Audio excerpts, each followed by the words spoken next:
The crystal chandelier above the table cast perfect light across the white tablecloth, making the envelope seem to glow as it slid across the surface toward me. I watched it move, my hands folded calmly in my lap, my face revealing nothing. Inside that envelope was $50,000 in cash. Outside this restaurant, I had $10 million worth of shares in the company owned by the man sitting across from me. But Robert Hutchinson didn't know that. His wife Patricia didn't know that either. And my husband Brandon, sitting beside me in his expensive navy suit, definitely didn't know that.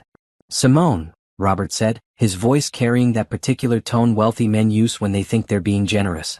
"You seem like a nice girl. We're not trying to be cruel here. We're trying to be practical." I let my eyes drift from the envelope to his face. Robert Hutchinson was 62 years old, with silver hair and the kind of confidence that comes from never being told no. His company, Hutchinson Global Technologies, had been struggling before my investment 3 years ago. I'd watched the stock prices, seen the mismanagement, and recognized the potential. When I bought in anonymously through my shell corporation, I'd saved his legacy without him ever knowing. "Practical," I repeated softly as if I was trying to understand the word. Patricia leaned forward. She wore a burgundy dress that probably cost more than most people's monthly rent. Her diamond necklace caught the light. "Dear, you have to understand. Brandon has a certain position to maintain. His future in the company depends on the right kind of marriage. The right kind of wife." I glanced at Brandon. He wouldn't meet my eyes. He stared at his wine glass instead, his jaw tight. 3 years of marriage, and this was the moment I'd been waiting for. Not hoping for, but expecting. I'd known this dinner invitation would reveal something. I just hadn't expected them to be quite this direct. "The right kind of wife," I said. "You mean someone with money?" "Someone from the right background," Patricia corrected, though we both knew she meant the same thing. "Someone who understands our world. Someone who can help Brandon advance, not hold him back." I picked up my water glass and took a slow sip. The restaurant hummed with quiet conversations around us. Other wealthy families having their perfect dinners. Other people in their beautiful clothes playing their beautiful games. "Brandon," I said quietly, "you're going to let them do this?" He finally looked at me. There was something in his eyes I'd seen growing there over the past 6 months. Shame maybe. Or resentment. "Simone, maybe we should just hear them out." Hear them out. As if this was a reasonable business proposal and not his parents offering me money to divorce him. Robert cleared his throat. "We know you come from humble beginnings. Your mother raised you alone. You work at that little nonprofit. You wear thrift store clothes." His eyes traveled over my simple green dress, the one I'd chosen specifically for this dinner. "There's no shame in that, but Brandon needs someone who can match his ambitions." I could have told him that this little nonprofit was actually a community investment fund I'd started that had turned 20 young entrepreneurs into successful business owners. I could have mentioned that my thrift store clothes were a choice, not a necessity. I could have explained that I had more money in my personal investment portfolio than Brandon would see in his lifetime. But I didn't. "How much is in the envelope?" I asked instead. Patricia's face showed relief. She thought I was considering it. $50,000. Gosh, enough to start over somewhere new. Enough to find someone more suitable to your background. "And if I take it?" "You sign the divorce papers," Robert said, pulling another set of documents from his briefcase. "Clean break. You walk away. Brandon moves forward with his life." I looked at the envelope again. $50,000. They thought that was enough to buy me. They thought I was so desperate, so poor, so insignificant that I'd take their cash and disappear. They had no idea that I held the power to destroy everything Robert had built. "Brandon," I said one more time, "this is really what you want?" He shifted in his seat. "Simone, you have to admit we're from different worlds. Maybe my parents have a point. Maybe we rushed into this. You'd be better off with someone from your own level. Your own level." The words hung in the air between us. I'd met Brandon 3 years ago at a coffee shop. He'd been charming, funny, and seemingly down to earth. He told me he loved that I wasn't materialistic. He said he was tired of women who only wanted him for his family's money. He claimed he wanted something real. I believed him. Or maybe I'd wanted to believe him. After 2 previous relationships where men had only seen dollar signs when they looked at me, I decided to try something different. I'd hidden my wealth, lived simply, and let Brandon think I was just a regular girl working at a nonprofit. For a while it had been nice. He'd been attentive and sweet. But slowly things had changed. He started making comments about my clothes. He'd suggest I get a better job. He'd compare me to his friends' wives, women with family money and country club memberships. And then 6 months ago I discovered the affair. Tanya from his office. A woman who wore designer suits and drove a Mercedes. A woman who fit into his world in ways he'd decided I never would. I hadn't confronted him. Instead, I'd started documenting everything. Phone records, hotel receipts, photos. I built my case carefully, the same way I built my investment portfolio. And I'd accepted this dinner invitation knowing exactly what it would reveal about the people I'd married into. Can I have a moment to think? I asked, my voice small and uncertain. I was playing the part they expected. Of course, Patricia said, her tone warm now that she thought she'd won. Take your time, dear. I picked up the envelope. It felt heavy in my hands. Inside was their contempt wrapped in cash. Inside was their certainty that I was worth so little. I opened it slowly and looked at the neat stacks of $100 bills. $50,000. To them, it was a small price to pay to remove an inconvenience. To most people, it was life-changing money. To me, it was insulting. I closed the envelope and set it back on the table. Then I reached into my purse and pulled out my phone. I opened my banking app, the one connected to my personal account, not the Shell Corporation. The balance showed clearly, $2.4 million. Just my liquid assets, not counting the investments. I turned the phone around and slid it across the table, right next to their envelope. I don't need your money, I said simply. Robert's face went pale. Patricia's mouth fell open. Brandon grabbed the phone and stared at the screen. What is this? He whispered. Is this real? Very real, I said. Did you really think I worked at a nonprofit because I had no other options? I worked there because I believe in it. I own it, actually. Along with several other investments you know nothing about. You've been lying to me, Brandon said, his voice rising. This whole time you've been lying. I almost laughed. The man who'd been sleeping with his coworker for 6 months was accusing me of dishonesty. I chose not to share everything about myself, I corrected. Just like you chose not to share everything about Tanya. His face went white. Patricia looked confused. Robert's eyes narrowed. Who's Tanya? Patricia asked. Brandon's girlfriend, I said calmly. They've been together since June. She works in his department. They usually meet at the Grandview Hotel on Thursday afternoons.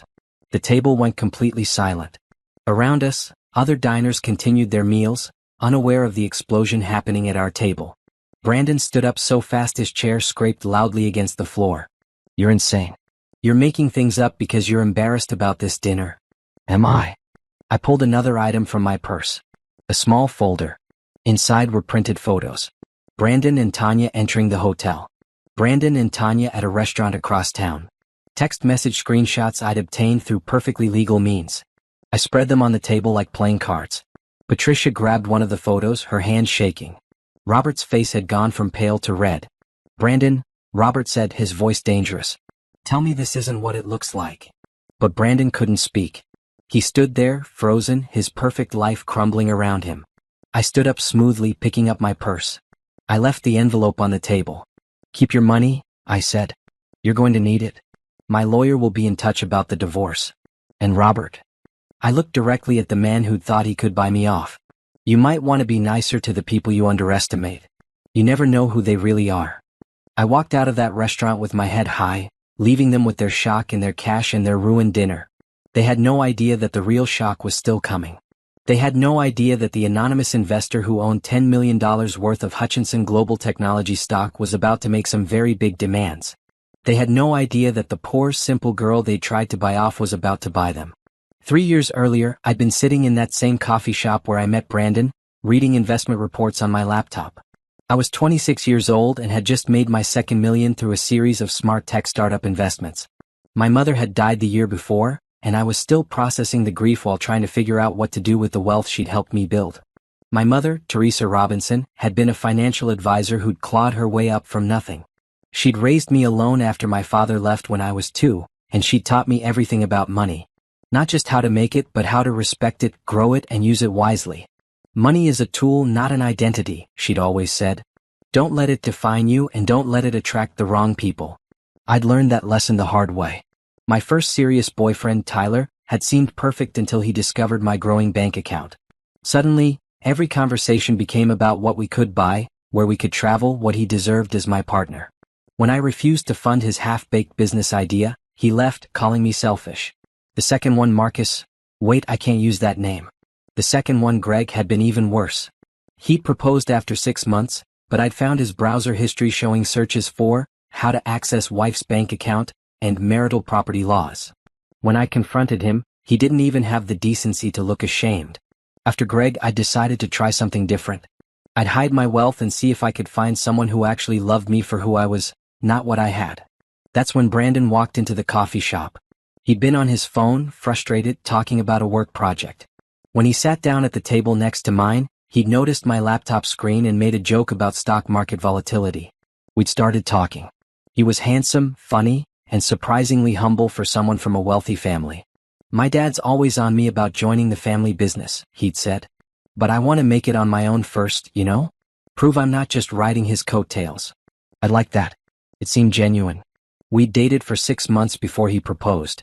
He'd taken me to a simple park, no elaborate production, just him and me and a heartfelt speech about wanting to build a life together. He said he didn't care that I wasn't rich. He said he loved that I was real. I'd said yes, pushing away the small voice in my head that wondered if I was making a mistake by not telling him the truth. The wedding had been small.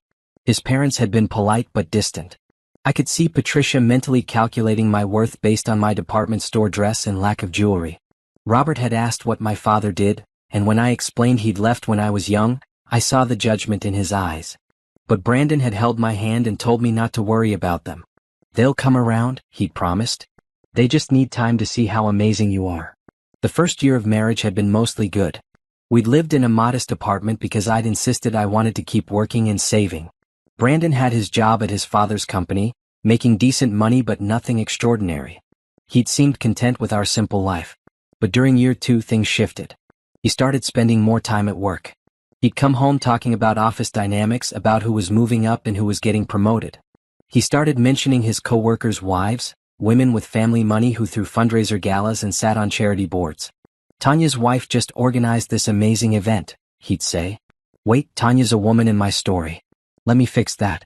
Craig's wife just organized this amazing event, he'd say. Raised like $200,000 for children's hospitals. It was in all the society pages. The comparisons got more frequent. Why didn't I want to join certain clubs? Why didn't I shop at better stores? Wouldn't I be happier with a more ambitious career? I'd started to see the truth. Brandon didn't actually want a simple life. He wanted his parents' life. He wanted the status and the recognition. And I, in my thrift store clothes and nonprofit job, was becoming an embarrassment. That's when I'd made a decision. I'd started looking into his father's company more seriously.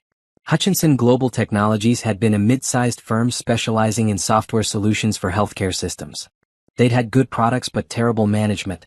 Robert Hutchinson was brilliant at technology but hopeless at business strategy. The company was hemorrhaging money through bad contracts and poor investment choices. I'd seen the potential immediately. With proper financial restructuring and some key strategic changes, the company could triple in value. So I'd created a shell corporation, Apex Holdings, and I'd approached them with an investment offer. $10 million for preferred stock and a seat at major decision-making tables. Robert had been desperate enough to accept immediately. He never knew that Apex Holdings was me. The paperwork went through lawyers and financial managers. I attended board meetings virtually under a pseudonym, my face hidden, my voice modified. To them, I was just a mysterious investor who'd saved their company. And I had saved it. Within a year, I'd helped them renegotiate their worst contracts, streamline their operations, and land 3 major new clients. The stock value had increased by 40%. Robert had taken all the credit publicly, but in private board meetings, he knew the anonymous investor was the real force behind the turnaround. Meanwhile, at home, my marriage was falling apart. Brandon was coming home later and later. His phone was always face down. He'd started going to the gym at odd hours and taking more business trips than his position required. I'd hired a private investigator in June. It had taken less than a week to confirm what I already knew. Brandon was having an affair with Tanya, a woman in his department. She came from money. Her father was a judge. Her mother was on every important social committee in the city. She was exactly what his parents wanted for him. The investigator's report had been thorough. Photos, timestamps, credit card receipts for hotel rooms and expensive dinners. Brandon had been using the credit card I didn't know about, one probably funded by his parents. I'd sat in my home office, the one Brandon thought I used for my little nonprofit work, and I'd read through everything. I should have felt devastated. Instead, I felt validated. My instinct to hide my wealth had been correct. Brandon had never loved me. He'd loved the idea of me, the noble gesture of marrying down, the temporary rebellion against his parents' expectations. But when rebellion became inconvenient, he'd found someone more suitable. I'd started planning that night. I'd contacted my lawyer, Jerome Patterson, a sharp man in his 50s who'd helped me structure my business deals. I'd explained the situation and asked him to start preparing divorce papers. Get everything documented, he'd advised. Financial records, evidence of infidelity, anything that shows his deception. In this state, infidelity matters in divorce proceedings. I'd also reached out to my financial advisor, Candace Moore. She was younger than Jerome, only 35, but she was brilliant. She'd helped me grow my initial investments into the portfolio I had now. I want to be ready to move quickly, I told her. When this divorce happens, I need all my assets protected and clearly separate from anything he might claim. Already on it, she'd said. And Simone? Make him regret underestimating you. That had been 4 months ago. Since then, I'd been gathering evidence, securing my finances, and waiting for the right moment to act. When Brandon had mentioned his parents wanted to have dinner with us, I'd known immediately what it meant. They'd found out about my simple lifestyle, my lack of social connections, my humble job. They'd decided I wasn't good enough, and they were going to try to remove me from the picture. I dressed carefully for that dinner. A simple green dress from Target, minimal jewelry, no designer anything. I'd played the part perfectly, and they'd walked right into my trap. Now, walking out of that restaurant, I felt the weight of 3 years of pretending lift off my shoulders. No more hiding. No more playing small. No more letting people underestimate me because I chose not to show off my wealth. Brandon had chosen Tanya because she fit his world. His parents had tried to buy me off because they thought I was worthless. They were all about to learn a very expensive lesson about assumptions. I got into my car, a modest Honda Civic that I actually loved despite being able to afford much better, and I pulled out my phone. I had several calls to make. Jerome needed to file the divorce papers. Candace needed to prepare for some strategic financial moves. And I needed to schedule a very important board meeting at Hutchinson Global Technologies. The anonymous investor was about to step into the light. And when she did, the Hutchinson family would realize that the woman they tried to throw away was the only thing keeping their legacy alive. The first sign of Brandon's affair had been subtle. It was a Thursday in June and he'd come home smelling different. Not like another woman's perfume the way it happens in movies, but like expensive hotel soap. The kind of soap that doesn't exist in regular office bathrooms. How was work? I'd asked, stirring pasta sauce at the stove.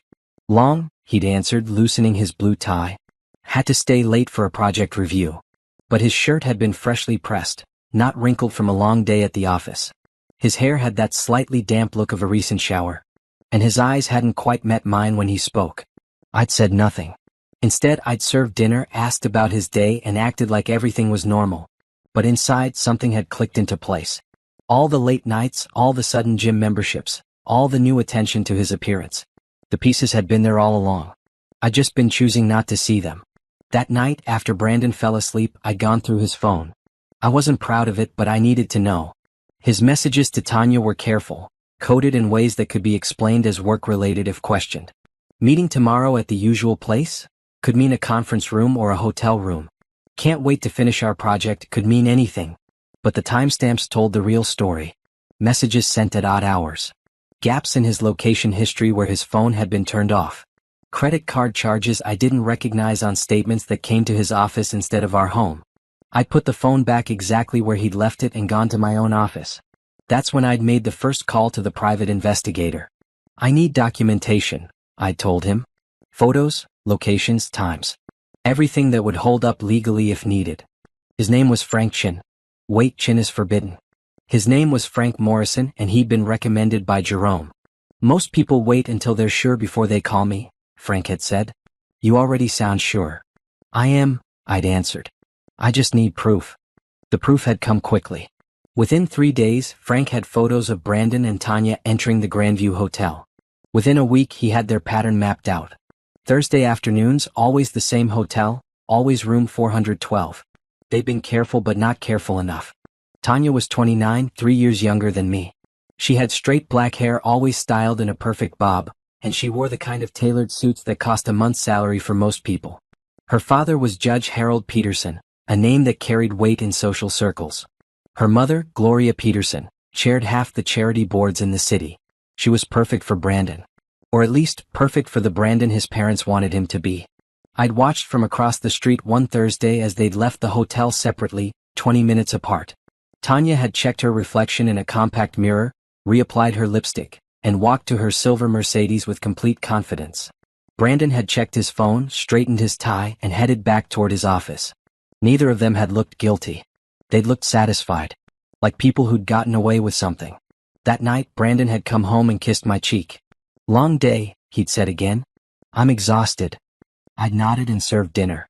Chicken and rice, simple and cheap because that's what we did. We lived modestly. We saved money. We were building a future together. Except we weren't. He was building a future with someone else while keeping me around for appearances. Over the next few months, I'd watched the affair continue while I quietly prepared my exit. I documented every suspicious moment, every lie, every Thursday afternoon disappearance. I'd met with Jerome to understand my legal options. I'd met with Candace to restructure my assets in ways that protected them completely. And I'd continued my work with Hutchinson Global Technologies, making the decisions that kept the company profitable while Robert took credit for the turnaround. The board meetings happened monthly. I'd attend virtually, my face pixelated on the screen, my voice modified to sound neutral and androgynous. The other board members knew me only as A. Harper, the representative from Apex Holdings. They knew I'd invested $10 million when the company desperately needed it. They knew my financial recommendations had been right every single time. But they didn't know I was a 30-year-old woman. They definitely didn't know I was married to the CEO's son. In August, there had been a particularly tense meeting. Robert had wanted to pursue a contract with a healthcare network that I knew was financially unstable. I'd reviewed their books through my contacts and seen the warning signs. They were 6 months from bankruptcy. This contract represents a $15 million opportunity, Robert had argued during the video call. We can't pass this up. The opportunity is actually a liability, I'd countered, my modified voice flat and professional. Hampton Healthcare Network is drowning in debt. They've already defaulted on payments to 3 other vendors. If we sign with them, we'll never see full payment, and we'll waste resources on a dead-end project. How can you possibly know their financial situation? Robert had demanded. I make it my business to know, I'd answered. That's why you accepted my investment. I do my research. If you pursue this contract, Apex Holdings will vote against it and will reconsider our position with this company. The threat had been clear. The other board members had sided with me. Robert had backed down, angry but outmaneuvered. 3 months later, Hampton Healthcare Network had filed for bankruptcy, exactly as I'd predicted.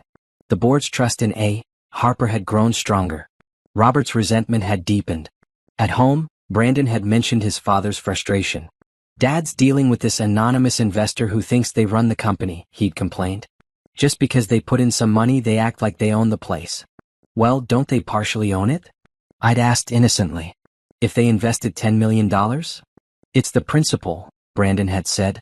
Dad built this company from nothing. Now he has to answer to some faceless person on a screen who probably knows nothing about technology. I'd bitten my tongue to keep from smiling. If only he knew. By October, I'd had everything I needed for the divorce. Bank statements showing my separate assets. Documentation of Brandon's affair. Legal papers ready to file. I just needed the right moment, the right catalyst. That's when Brandon had mentioned the dinner with his parents. They want to get to know you better, he'd said, which I'd immediately known was a lie. His parents had never shown any interest in getting to know me better in 3 years of marriage. When? I'd asked. Next Friday. At Romano's. That Italian place downtown. Dress nice. Dress nice. As if I needed instructions. As if I was some charity case they were taking out for a treat. I'd agreed immediately, already planning what I would wear. Something simple. Something that would reinforce every assumption they'd made about me. Something that would make them confident enough to show their true colors. The week leading up to the dinner, I'd finalized everything. Jerome had the divorce papers ready to file. Candace had restructured my investment portfolio to ensure not a single dollar could be claimed as marital property. Frank had delivered the final investigative report, complete with enough evidence to prove infidelity beyond any doubt. And I'd scheduled a special board meeting for Hutchinson Global Technologies to take place exactly 1 week after the dinner. The meeting request had come from A. Harper, the anonymous investor, citing concerns about company leadership and direction. Robert had been furious, but he couldn't refuse. The bylaws I'd insisted on when I invested gave me the right to call such meetings. The night before the dinner, I'd stood in my closet looking at my clothes. On one side hung the simple, inexpensive outfits I wore when playing the role of humble Simone. On the other side, hidden behind a false panel, hung the designer pieces I never wore around Brandon. Silk blouses, tailored pants, dresses that cost thousands of dollars. 2 wardrobes. 2 lives. The fake one I showed to my husband and his family, and the real one I kept hidden. Tomorrow at that dinner they would offer me money to disappear. They would insult me, demean me, and try to pay me off like I was some kind of problem to be solved with cash. And I would let them. I would take every insult, every condescending word, every dismissive look. I would document their cruelty and their arrogance. Because in 1 week, I would show them exactly who they'd been insulting. And by then it would be too late for them to take any of it back.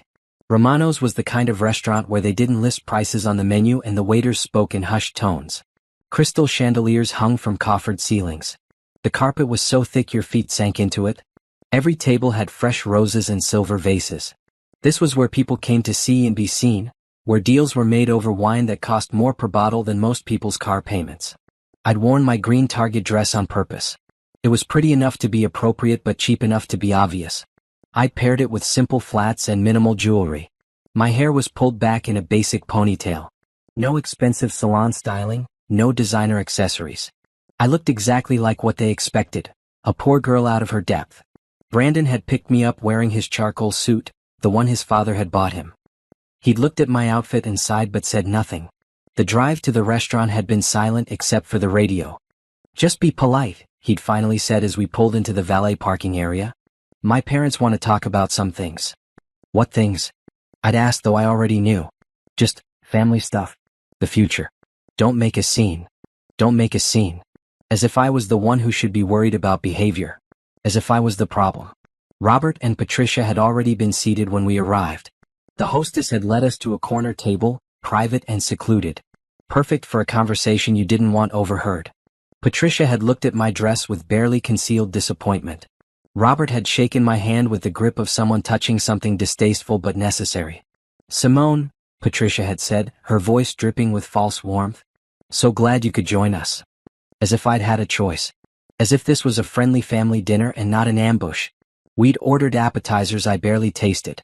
Patricia had made small talk about the weather, about the restaurant's new chef, about anything except what we were really there to discuss. It was a technique I recognized from business negotiations. Make your opponent comfortable before you strike. But I wasn't comfortable. I was alert, watching, waiting. It was during the main course that Robert had cleared his throat and leaned forward. "Simone, Patricia and I wanted to have this dinner because we care about Brandon's future. And by extension your future as well." "Of course," I'd said softly, playing my part. "Brandon has tremendous potential in the company," Robert had continued. "He's being groomed for a senior position. Possibly even to take over when I retire." I glanced at Brandon. He'd been staring at his plate, not contributing, not defending me, not doing anything except sitting there like a coward. "That's wonderful," I'd said. "I know how hard he works." "Yes," Patricia had interjected. "But in our world, advancement isn't just about hard work. It's about presentation. It's about connections. It's about having the right partner who can help open doors." There it was. The setup. "I try to support Brandon however I can," I'd offered. "We know you do, dear," Patricia had said, her tone patronizing. "But you have to understand there are certain expectations. Brandon will be attending galas, hosting clients, moving in circles that require a certain level of sophistication. Sophistication. Code word for wealth.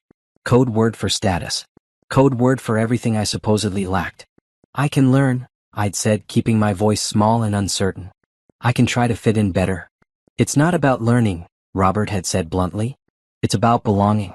You come from a very different background, Simone. Your mother raised you alone. You went to a state school. You work at a non-profit that barely pays minimum wage. Every word had been chosen to cut. Every statement had been designed to make me feel lesser. I know I'm not from a wealthy family," I'd admitted. "But I love Brandon. Doesn't that matter?" Patricia had reached across the table and patted my hand. The gesture had been meant to seem comforting, but it had felt condescending. "Of course it matters, dear. But sometimes love isn't enough. Sometimes we have to be practical." That's when Robert had pulled out the envelope. It had been in his briefcase, waiting for this exact moment.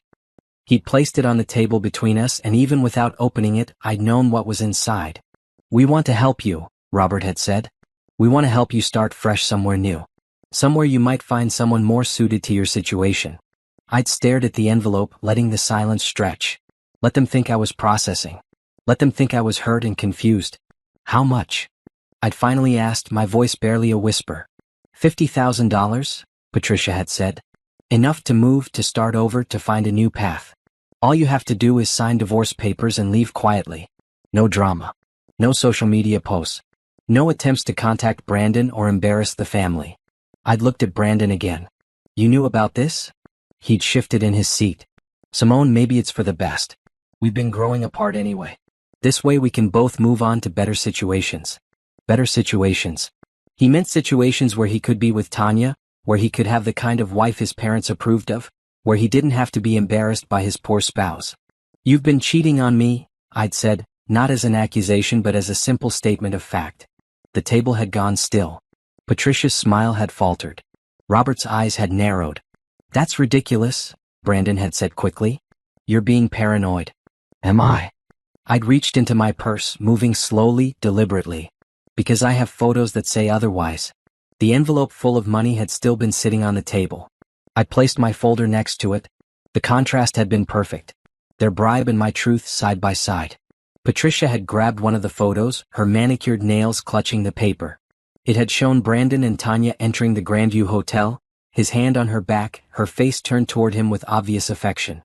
"This could be anything," Robert had blustered. "This could be a work meeting." "At a hotel?" I pulled out more photos. Here they are at dinner. Here they are in his car. Here they are kissing in the parking garage at his office building. "Would you like me to continue?" Brandon's face had gone white, then red. "You had me followed?" "I had my suspicions confirmed," I'd corrected. "And you might want to be more careful about which credit card you use for your affair." "The one from your parents' account, really? Did you think I wouldn't notice?" Robert had grabbed the photos from Patricia, shuffling through them. His face had contorted with anger, but I'd noticed it hadn't been directed at Brandon. It had been directed at the situation, at being caught, at the mess this created. "Who is she?" Patricia had demanded, looking at the pictures of Tanya. "Her name is Tanya Peterson," I'd said. "Judge Peterson's daughter. Gloria Peterson's daughter. I believe you know the family." Understanding had dawned on Patricia's face. "Harold Peterson's daughter?" "The same." Robert and Patricia had exchanged a look. In that look I'd seen everything. Relief that Brandon had chosen someone appropriate. Frustration that he'd been sloppy about the affair. Calculation about how to manage the situation. But not 1 ounce of sympathy for me. Not one moment of shame about what they'd tried to do. That's when I decided to show them exactly who they'd been trying to buy off. I pulled out my phone and opened my banking app. My personal account, the one showing my liquid assets. The one showing I had more money sitting in one account than most people saw in their lifetimes. "Before we continue this conversation," I'd said, my voice no longer small or uncertain, "I think you should see something." I'd slid the phone across the table, right next to their envelope of cash. The screen had glowed in the candlelight, the numbers clear and undeniable. $2.4 million. Just sitting there. Just waiting. The look on their faces had been worth 3 years of pretending to be poor. "What is this?" Robert had whispered. "My money," I'd said simply. "Well, part of it. I have other accounts. Investment portfolios. Property. The nonprofit you think barely pays minimum wage? I own it. I started it. It's mine." Brandon had grabbed the phone, his hands shaking. "This can't be real. You've been lying to me? This whole time." "I chose not to share my financial information," I'd corrected. "There's a difference. And given what I'm looking at now, it was clearly the right choice." "You deceived me," Brandon had said, his voice rising. "You let me think you were poor. And you let me think you were faithful," I'd countered. "So I guess we're both disappointed." Patricia had been staring at the phone screen like it was a snake. "Where did you get this money?" "I earned it. I invested it. I grew it. My mother taught me about financial literacy before she died. I used what she taught me to build a portfolio. I've been doing quite well, actually." Robert had been doing calculations in his head. I could see it in his eyes. If I had this much money, if I had connections they didn't know about, if I had resources they'd underestimated, then I was dangerous. Simone, he'd said carefully, his tone completely different from before. Perhaps we've all made some mistakes here. Perhaps we should talk about this more calmly. I am calm, I'd said. I'm very calm. I'm so calm that I'm going to walk out of here, take your insulting envelope of money with me as a souvenir, and let my lawyer handle the divorce proceedings. Wait, Brandon had reached for my arm, but I'd pulled away. We need to talk about this. We need to figure out what's real and what's not. What's real is that you've been cheating on me for 6 months, I'd said. What's real is that your parents just tried to pay me to divorce you because they thought I was worthless. What's real is that I'm done pretending to be someone I'm not to make you all comfortable. I'd stood up, smoothing down my cheap green dress one last time. Tomorrow I'd burn this dress. Tomorrow I'd start wearing my real clothes. Tomorrow I'd stop hiding. The divorce papers will be filed on Monday, I'd continued. I suggest you get your own lawyer. And Robert. I'd looked at him directly. You might want to check in with your board of directors. I hear your anonymous investor is calling a special meeting next week. Apparently, there are concerns about company leadership. I'd walked away before they could respond, leaving them with their shock and their photos and their useless envelope of cash. Behind me, I'd heard Patricia's voice, sharp and angry, asking Brandon what he'd been thinking. I'd heard Robert saying something about damage control. But I hadn't looked back. I'd walked through that expensive restaurant with my head high, past the wealthy diners and the crystal chandeliers and the hushed conversations. I'd walked out into the night air and felt lighter than I'd felt in 3 years. The trap had worked perfectly. They'd revealed exactly who they were. And now I was free to reveal exactly who I was. And in 1 week at that board meeting, they would learn the most important truth of all. The anonymous investor who'd saved their company, the mysterious A. Harper who they'd been resenting and fearing and obeying for 3 years, was the same woman they just tried to throw away like trash. The morning after the disastrous dinner, I woke up in my own home for the last time. That's how I'd started thinking of it. Not our home. My home. I'd bought it with my own money, put the deed in my name alone, and let Brandon believe we were renting from a private owner. Just another layer in the life I'd constructed to protect myself. I made coffee and sat in my office, the room Brandon rarely entered because he thought it was just where I did nonprofit paperwork. The walls were lined with bookshelves, but behind one section of books was a small safe. Inside that safe were documents that told the real story of my life. Bank statements, investment portfolios, property deeds, business licenses. I pulled them out now, spreading them on my desk.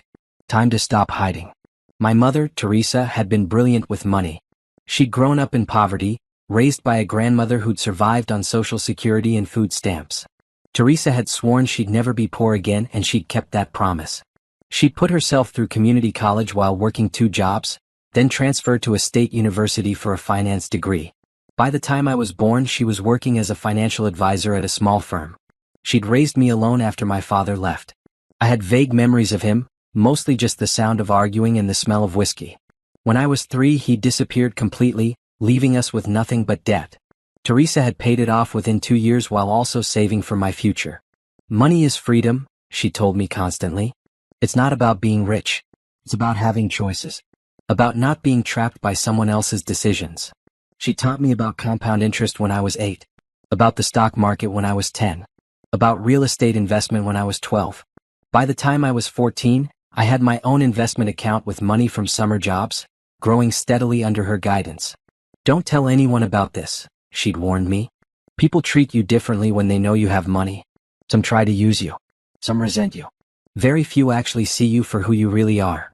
When I was 23, Teresa had died of cancer. It had been fast, brutal, and unfair. She'd left me $500,000 from life insurance and investments, along with a letter of instructions on how to grow it. Don't spend it on things, the letter had said. Invest it. Be patient. Be smart. Make it work for you. And when you find someone to share your life with, make sure they love you before they know what you have. You deserve real love, baby girl. Not love for what you can provide. I'd followed her advice. I'd invested in tech startups, in real estate, in carefully researched opportunities. Within 2 years, I'd doubled her inheritance. Within 5 years, I'd made my first million. By the time I met Brandon, I was worth over $3 million and still growing. But I'd remembered her warning about people treating you differently. I'd already experienced it with Tyler and Greg. So when Brandon came along, I decided to test him. I'd hidden my wealth and lived simply, waiting to see if he'd love me for me. For a while I'd thought he did. Now I knew better. He'd loved the idea of me. The noble choice. The departure from his parents' expectations. But when the novelty wore off, when the reality of having a poor wife became inconvenient, he'd shown his true character. I looked at the documents spread across my desk. Property holdings in 3 states. Stock portfolios worth over $5 million. The deed to this house, purchased for cash 3 years ago. Brandon thought we were paying $2,000 a month in rent. In reality, I owned the place outright. The rent money went into a separate account I controlled. Then there was Apex Holdings, my shell corporation. I'd created it specifically to invest in Hutchinson Global Technologies. The name was generic enough to be forgettable, and the structure was complex enough that tracing it back to me would require significant effort and legal authority. As far as anyone at the company knew, Apex Holdings was managed by a team of investors who preferred to remain anonymous. The truth was simpler. Apex Holdings was me, a lawyer, and an accountant. That was it. I made the decisions. I attended the board meetings. I held $10 million worth of preferred stock in a company that was now worth significantly more thanks to my guidance. My phone rang. Jerome, my lawyer. Good morning, he said. I heard the dinner went exactly as expected. Better than expected, I replied. They gave me $50,000 to disappear and insulted everything about me. All while Brandon sat there and let it happen. Perfect. That strengthens our case considerably. And the photos. Showed them. They weren't even sorry about the affair. Just embarrassed that it was documented. Good. I'll have the divorce papers filed Monday morning. Given the evidence of infidelity and the separate nature of your assets, this should be clean and fast.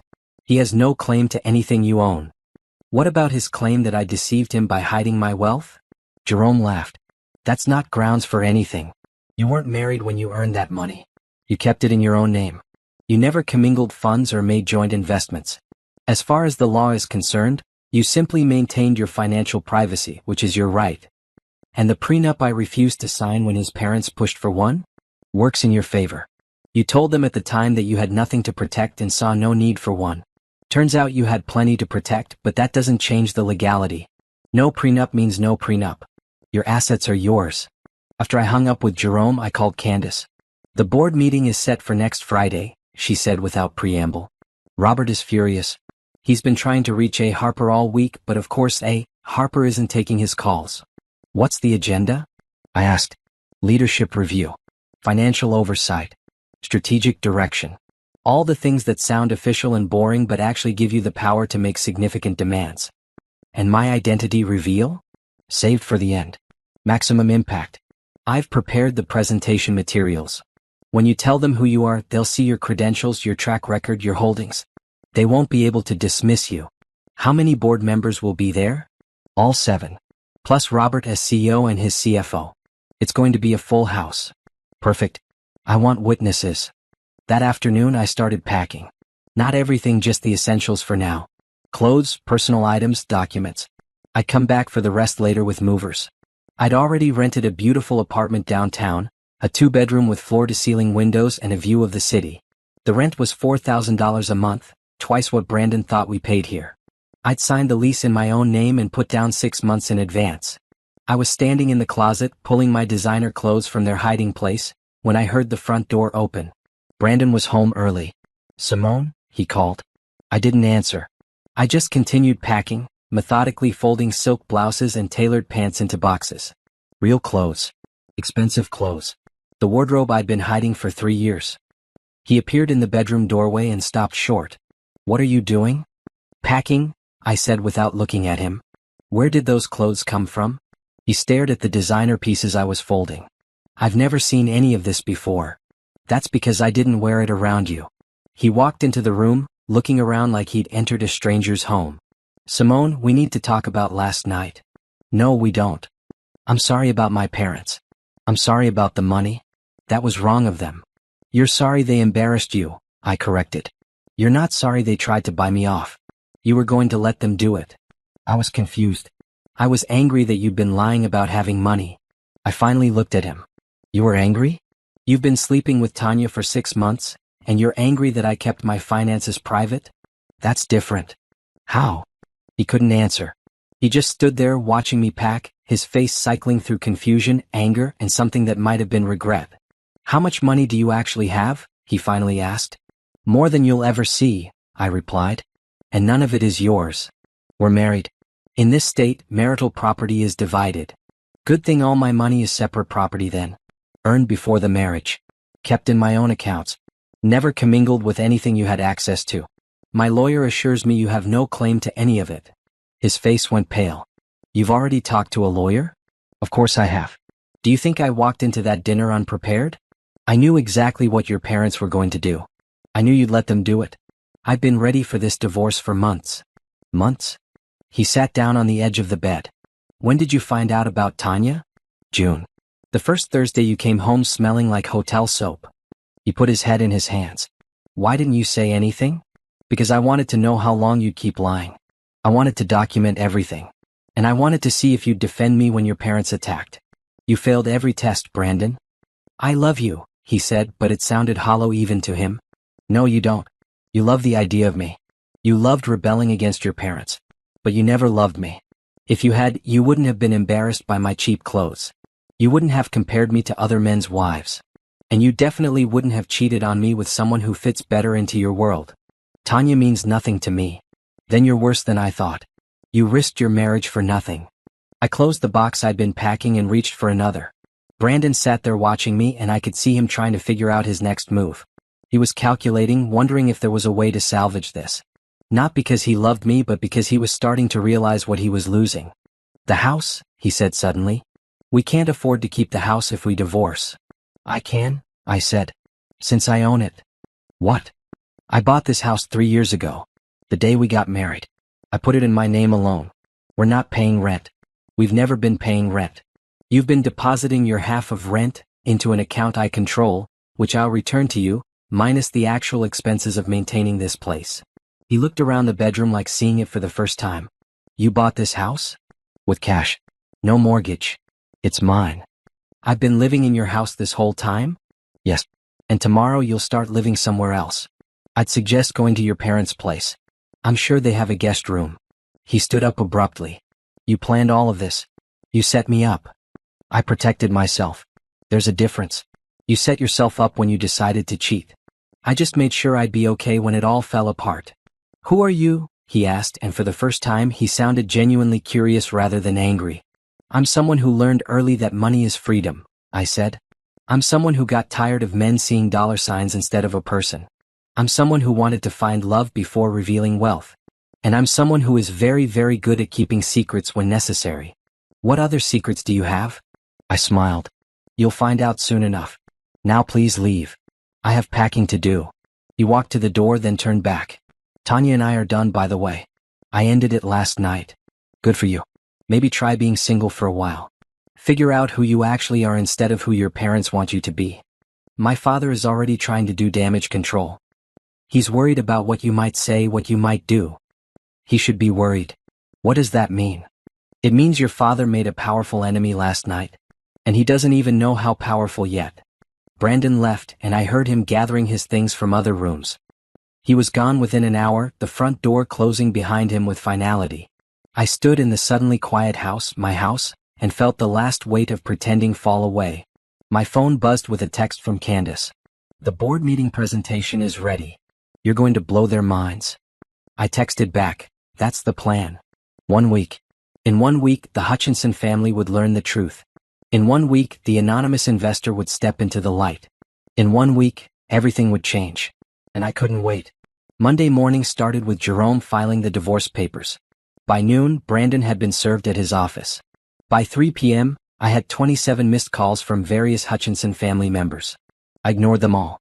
Instead, I focused on preparing for the board meeting. I'd been a Harper for 3 years, carefully maintaining my anonymity while steering Hutchinson Global Technologies toward profitability. Now it was time to show them the woman behind the voice. My apartment downtown was finally set up. 2 bedrooms, 1 converted to an office with 3 large monitors showing real-time market data and company analytics. Floor-to-ceiling windows overlooked the city. The furniture was modern and comfortable, nothing like the modest pieces I'd kept at the house with Brandon. I dressed in a red suit that morning. Real silk, tailored perfectly. Red heels. Simple diamond earrings my mother had left me. My hair was styled, my makeup professional. I looked like the successful investor I was, not the poor nonprofit worker I'd been pretending to be. Candace arrived at 10 a.m., carrying her laptop and a stack of folders. She was tall and sharp, always dressed in bold colors. Today she wore a royal blue dress that made her dark skin glow. "You look like someone who's about to take down an empire," she said, grinning. "Just restructuring one," I replied. "Coffee?" We spent the morning reviewing the presentation for Friday's board meeting. Candace had prepared a detailed analysis of Hutchinson Global Technologies over the past 3 years. The numbers told a clear story. Before my investment, the company had been losing money consistently. After my investment in guidance, they turned profitable and their stock value had increased by 62%. "This slide shows the timeline of major decisions," Candace explained, clicking through the presentation. "Every recommendation from A. Harper, every outcome, every financial impact. It's undeniable. Without your investment and direction, this company would have filed for bankruptcy 2 years ago." And this slide. I pointed to one titled Leadership Assessment. "This is where it gets interesting. We've documented every time Robert ignored your advice and what happened. The Hampton Healthcare Network contract he wanted to pursue. That would have cost them $12 million in losses. The expansion into European markets he pushed for without proper research. You stopped that too, saving them from an $8 million mistake. The pattern is clear. When Robert listens to you, the company succeeds. When he resists, problems arise. So the question becomes, why is he resisting? Pride, Candace said simply. He built this company from nothing. Having to answer to an anonymous investor wounds his ego. He wants full control back, even though he's proven he can't handle it. My phone buzzed. Jerome was calling. "The divorce is moving forward," he said when I answered. "Brandon's lawyer is trying to argue that you misrepresented yourself during the marriage and he deserves compensation for emotional distress." I laughed. Emotional distress? He was cheating on me. I know. It's a desperate move. The evidence of infidelity is overwhelming. He has no legal leg to stand on. His lawyer knows it too. This is just posturing. What about his parents? They haven't hired anyone to intervene in the divorce, which is smart of them. Getting involved would look terrible. But I've heard through colleagues that they're consulting with their own lawyers about other matters. Other matters? They're trying to figure out who you are, what you own, what power you have. They're doing research trying to find leverage. They won't find anything problematic, I said confidently. My business dealings are completely legal. My investments are documented. My taxes are paid. I've been very careful. Good. Because at this point, with the divorce filing and the board meeting coming up, they're going to be looking for any way to undermine you. After Jerome hung up, I turned back to Candace. Robert's trying to find out who I am. He won't succeed, she said. The corporate structure of Apex Holdings is airtight. Multiple layers, registered in a state with strong privacy laws. Without a subpoena, which he has no legal grounds to obtain, he can't trace it back to you. What about facial recognition at the board meetings? You've always appeared with video distortion. And the voice modification software we use is military grade. There's no way to reverse engineer your identity from the video recordings. My phone buzzed again. This time it was a text from an unknown number. We need to talk. This is Patricia. I showed the message to Candace. She raised an eyebrow. How did she get your number? Probably from Brandon. What do you think? Ignore it. Anything you say to her could be twisted and used later. Let your lawyer handle all communication with that family. But Patricia wasn't done. Over the next hour, I received 7 more texts. We can work this out. Brandon is devastated. You're being unreasonable. At least talk to me before you destroy our family. Don't throw away 3 years over a misunderstanding. We're willing to renegotiate. More money. Better terms. Please, Simone. Be reasonable. I typed out one response and sent it. Have your son direct all communication through his lawyer. This is my final message to any member of your family. Then I blocked the number. Cold? Candace said, but she was smiling. I like it. That afternoon, I had a video call with the other board members of Hutchinson Global Technologies. Not all of them, just the 3 who'd been most supportive of my investment strategy. I appeared as A. Harper, my face pixelated, my voice modified. I've called this meeting to discuss Friday's agenda, I said. I want to ensure you all understand what's at stake. Thomas Chin was the oldest board member, 72 and sharp as ever. Wait, Chin is a forbidden name. Thomas Morrison was the oldest board member, 72 and sharp as ever. He'd been on the board since the company's founding. A. Harper, I appreciate your investment and guidance over the years. But calling for a leadership review? That's explosive. Robert won't take this lightly. Robert needs to understand that he doesn't have unilateral control anymore, I replied. The company has grown beyond his ability to manage alone. We need proper checks and balances. I agree with A. Harper, said Jennifer Wu, the CFO of a major tech firm and a board member for 2 years. The financial data doesn't lie. Every time Robert has ignored A. Harper's advice, we've suffered. Every time he's listened, we've thrived. That pattern should concern all of us. The third person on the call was Michael Torres, a venture capitalist who'd invested in dozens of successful startups. My concern is the timing. Calling this meeting now, right after there's been personal drama between Robert's family and someone. The timing looks vindictive. What personal drama? I asked, keeping my voice neutral. Robert mentioned during a call that his daughter-in-law is divorcing his son and making threats. I'm wondering if there's a connection. There's no connection, I said smoothly. My concerns about leadership have been building for months. The timing is coincidental. It wasn't, of course, but they didn't need to know that yet. I just want to make sure we're making business decisions, not personal ones, Michael said. This is entirely about business, I assured him. The company's future depends on strong leadership and smart strategy. If Robert can't handle accountability, he's not the right person to lead us forward. After the call ended, Candace looked concerned. Michael's suspicious. He's going to be the hardest one to convince on Friday. Then we'll have to make sure our evidence is overwhelming, I said. Numbers don't lie. By the time I'm done presenting, he'll see that this is business, even if it started personal. That evening, I received an email from an address I didn't recognize. The subject line said, "From a friend." I opened it cautiously. "Dear Simone, you don't know me, but I know you. My name is Rachel Kim and I worked at Hutchinson Global Technologies until 6 months ago. I left because of the toxic culture Robert creates. I've heard through colleagues that you're Brandon's wife and that you're divorcing him. I've also heard rumors that you might be the anonymous investor everyone talks about. I don't know if that's true, but if it is, I want you to know that most of the employees would support major changes in leadership. Robert is a brilliant technician but a terrible manager. He takes credit for others' work, he plays favorites, he ignores good advice. If you have any power in that company, please use it. A lot of good people are suffering under his ego. I'm happy to talk more if you're interested. I have documentation of various issues that might be useful." I read the email twice. This was unexpected. An insider willing to provide information. Someone who'd left the company and had nothing to lose. I forwarded the email to Jerome. "Is this safe to pursue?" He called me back immediately. "It could be a trap. Someone from Robert's side trying to get information or create evidence against you. Or it could be legitimate. True. If you want to respond, do it carefully. Don't confirm anything about your identity or your role in the company.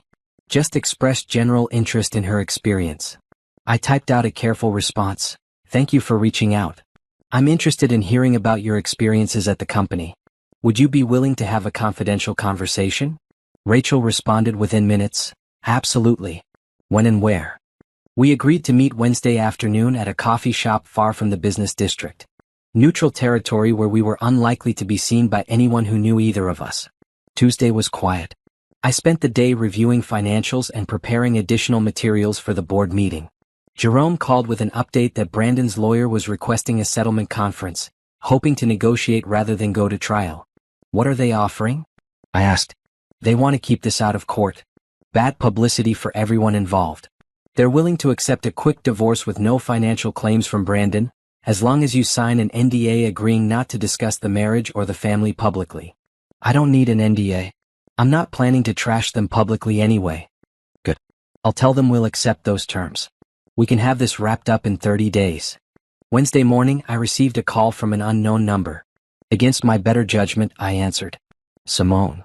It was Tanya, the mistress herself. "How did you get my number?" "Brandon gave it to me before he deleted all my contacts." "Listen, I need to talk to you. We have nothing to discuss. Please. Just 5 minutes.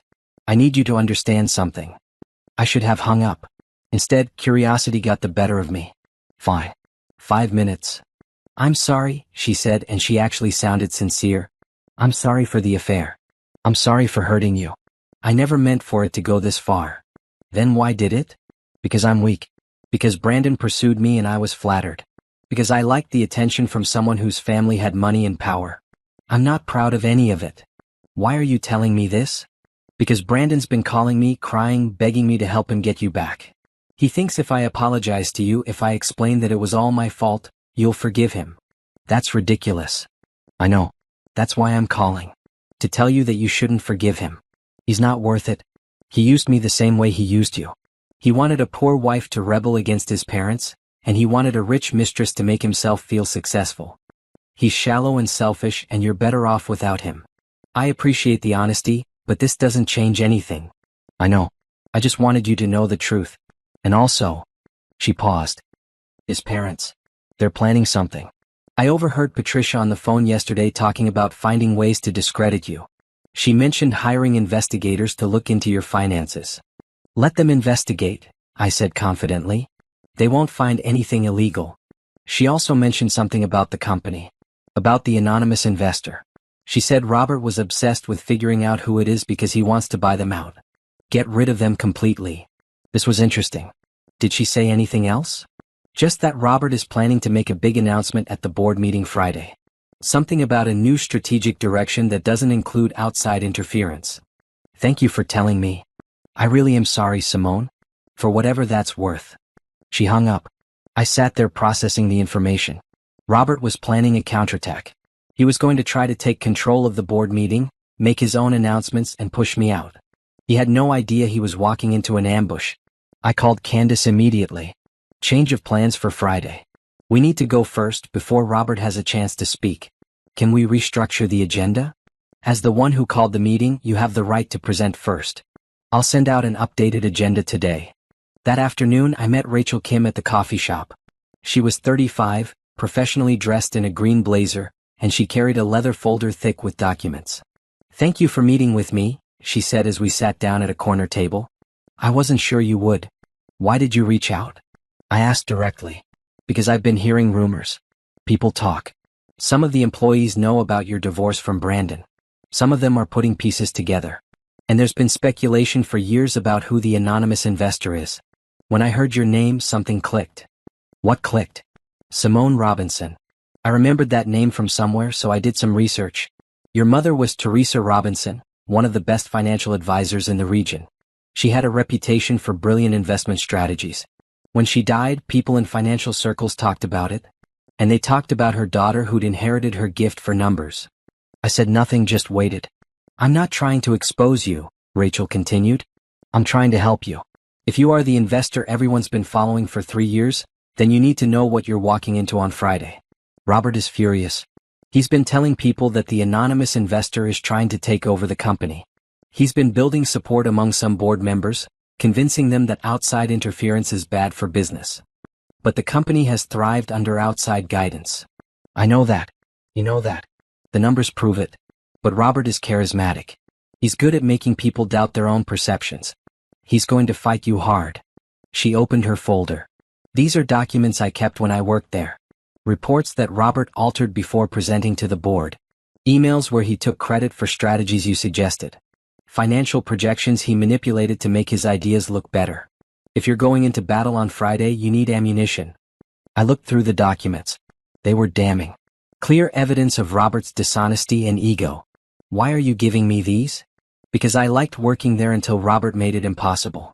Because I know you've been the real force behind the company's success. And because women need to support each other when men try to hold all the power. I took the documents. Thank you. These will be useful. One more thing, Rachel said. Robert's son, Brandon. I met him a few times at company events. He's exactly like his father. Charming on the surface, entitled underneath. Whatever you're planning for Friday, don't let guilt about the divorce make you hesitate. That family doesn't deserve your mercy. I smiled. I'm not planning to show any mercy. Friday morning arrived bright and clear. I dressed in a deep maroon suit, tailored perfectly with matching heels.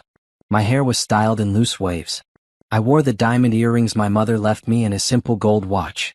I looked professional, powerful, and nothing like the woman in the cheap green dress who'd sat through that humiliating dinner. Candace met me outside the Hutchinson Global Technologies building at 8:30. The board meeting was scheduled for 9. Ready to make history? She asked. More than ready, I replied. We rode the elevator to the 10th floor where the main conference room was located. The room was large with a long table that could seat 20 people.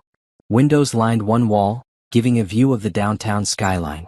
At one end was a large screen for presentations. I'd been in this room before, virtually, appearing as a pixelated face on that screen. Today I'd be here in person. The board members started arriving. Thomas Morrison, the elderly board member who'd been there since the beginning. Jennifer Wu, the CFO who'd supported my strategies. Michael Torres, the venture capitalist who'd questioned my motives. For other board members I'd worked with over 3 years but never met face to face. And then Robert arrived with his CFO, Philip Sanders. Robert wore a navy suit and an expression of barely controlled anger. He saw Candace and me sitting at the conference table and his face tightened. "Who are you?" he demanded, looking at me. "This is a closed board meeting." "I'm A. Harper," I said simply. "We've been working together for 3 years. I thought it was time we met in person." The room went completely silent. Every person froze, staring at me. Thomas Morrison's mouth actually fell open. Jennifer Wu's eyes went wide. Michael Torres leaned forward, studying my face like he was solving a puzzle. Robert's face went through several colors. White, then red, then purple. "That's impossible," he finally said. "A. Harper is a group of investors. A company. Not a person. Apex Holdings is a shell corporation," I explained calmly. "It's me, my lawyer, and my accountant. I'm the sole investor. I'm the one who put $10 million into this company when you were 3 months from bankruptcy. I'm the one whose advice has kept this company profitable." "And you're Brandon's wife," Robert said, his voice shaking. "This is revenge. This whole meeting is revenge for personal issues." "Actually, I'm Brandon's soon-to-be ex-wife," I corrected. "And this meeting was called because of legitimate business concerns that have nothing to do with my personal life." Patricia's words from the dinner echoed in my head. Someone from the right background. Someone who can help Brandon advance. They'd wanted me gone because they thought I was worthless. Now they were learning exactly how much I was worth. "This is a conflict of interest," Robert blustered. "You can't be on the board and be related to me." "I'm not related to you. I'm divorcing your son. And according to corporate bylaws, my position as an investor gives me the right to attend and speak at board meetings. If you'd like to review the documents you signed 3 years ago, I'm happy to wait." Thomas Morrison spoke up, his voice thoughtful. "Robert, sit down. Let's hear what she has to say. We've been taking A. Harper's advice for 3 years. The fact that she's a person and not a committee doesn't change the quality of that advice." Robert sat, but his face was still furious.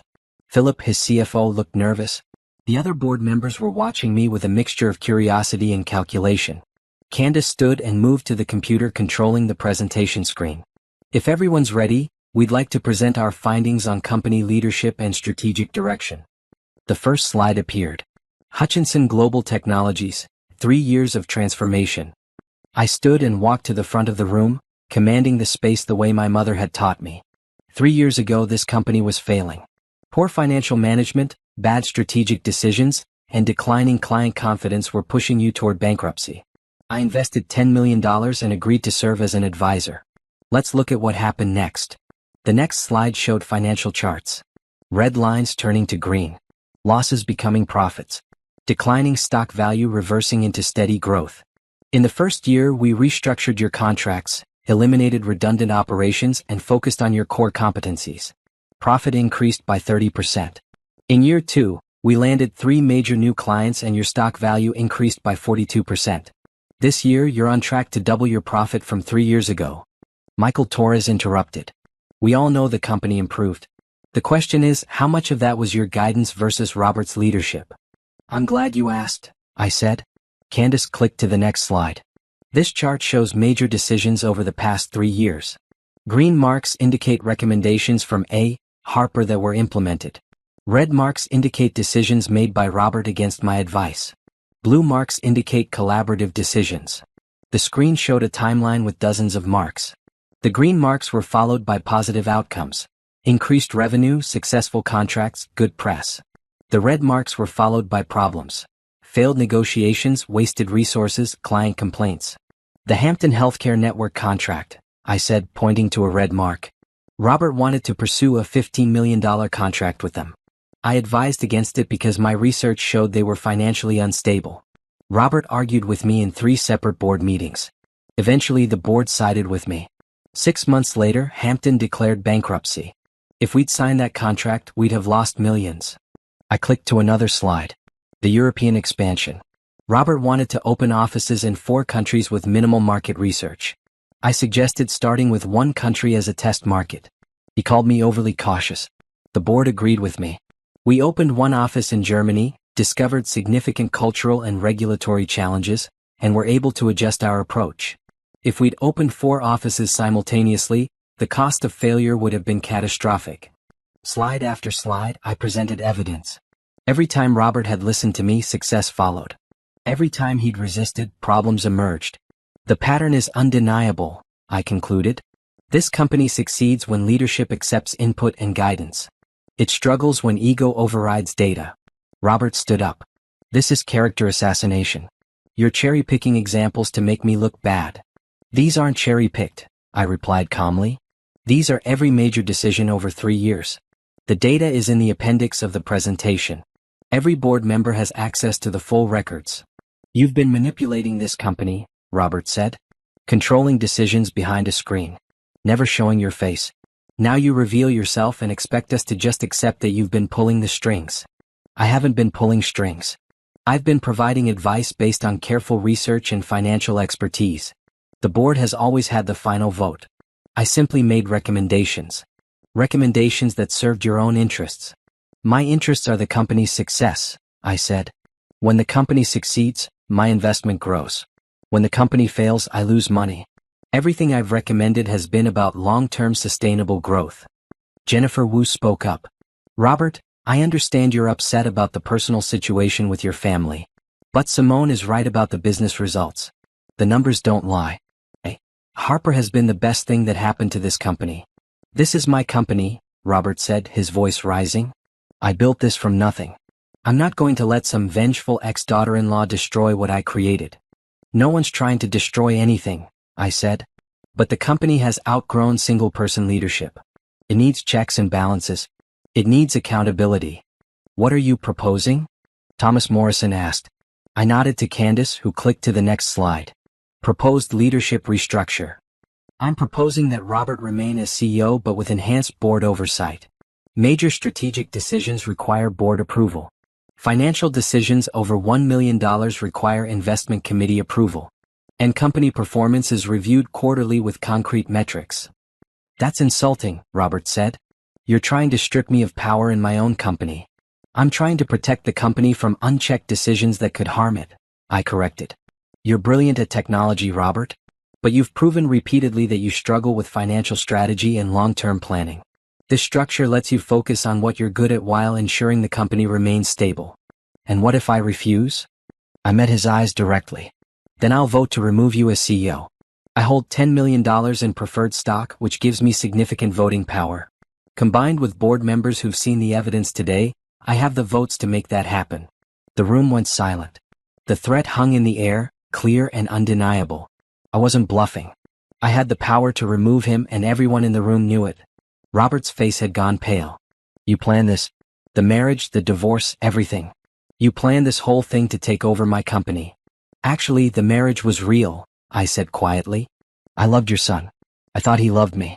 I hid my wealth because I wanted to be loved for who I am, not what I have. But your family made it clear that I wasn't good enough because I appeared poor.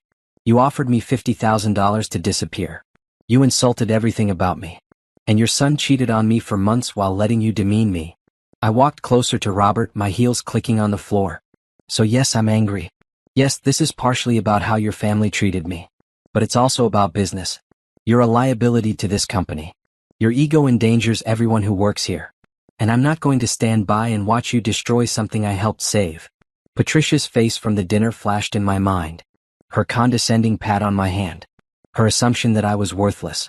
The envelope of cash meant to buy my silence and disappearance. I'm the anonymous investor you've been resenting for 3 years, I continued. I'm the voice on the screen who kept contradicting you. I'm the person who saved this company when no one else would invest. And I'm Brandon's poor, naive wife who wasn't good enough for your family. Surprise. Robert sat down slowly. The fight had gone out of him. He looked older, suddenly smaller. Michael Torres cleared his throat. I need to abstain from this vote. This situation is too personally complicated. That's fair, I said. But I'd ask you to review the evidence objectively. Look at the numbers. Look at the patterns. Then decide if what I'm proposing is reasonable. We spent the next hour going through the details of the proposed restructure. Thomas Morrison asked questions about oversight procedures. Jennifer Wu wanted clarity on the investment committee structure. The other board members raised various concerns, all legitimate and professional. Robert sat silently through most of it. Philip, his CFO, tried to defend him a few times, but even he couldn't argue with the evidence.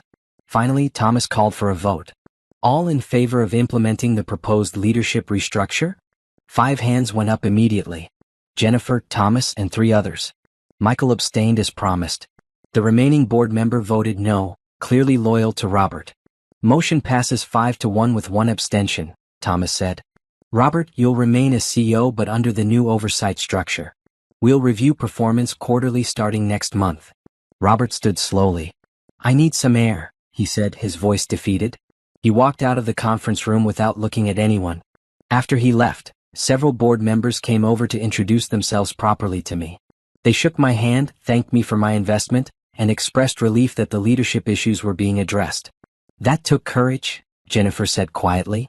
Standing up to him like that. It took necessity, I replied. Someone had to say what everyone was thinking. As the room cleared, Candace and I gathered our materials. You did it, she said.